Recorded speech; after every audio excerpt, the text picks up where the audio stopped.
სტუდენტთა მეცხრე საერთაშორისო სამეცნიერო კონფერენცია გაიმართა ბათუმში. კონფერენციის მიზანი საზღვაო მეცნიერებების, ლოჯისტიკის, მენეჯმენტის, ბიზნესის ადმინისტრირებისა და ეკონომიკის თანამედროვე პროცესებისა და გამოწვევების განხილვა წარმოადგენდა.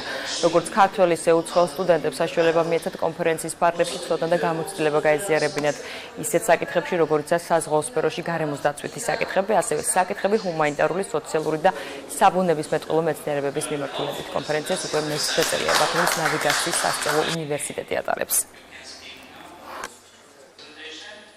ეს კონფერენცია უშუალოდ სტუდენტებს ეხმარებათ, რომ საკუთარი თავის წარმოაჩინონ სწორად, წარმოადგინონ თავისი პროექტებით, დაამყარონ კომუნიკაცია უცხო ქვეყნის სტუდენტებთან, გაიზიარონ მათი ცოდნა, გავსვალოთ ერთმანეთში ცოდნა და ეს პროექტები რაც იყო უკვე წარდგენილი ძალიან დიდ შთამბეჭდავი იყო ჩვენთვის და აუცილებლად სამომავლოდ ვისურვებდით, რომ ესეთი პროექტები მრავლად ყოფილიყოს ჩვენთან.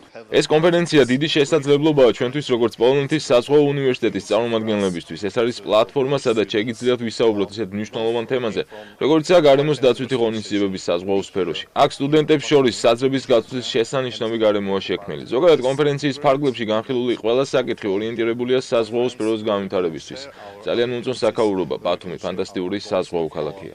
ბათუმის ნავიგაციის უნივერსიტეტში უკვე მე-9 ტარდება სტუდენტური კონფერენცია, რომელიც მიზნად ისახავს საზღვაო მეცნიერებების, ლოგისტიკის, ბიზნესის ადმინისტრირებისა და ეკონომიკის მიმართულებით არსებული აქტუალური საკითხების, პრობლემების, გამოწვევების განხილვას, სტუდენტებს შორის სამეცნიერო კვლევითი საქმიანობის წახალისებას და ასევე სტუდენტებისა და პროფესორ-მასწავლებლების ურთიერთთანამშრომლობის ერთობლივი კვლევების წახალისებას.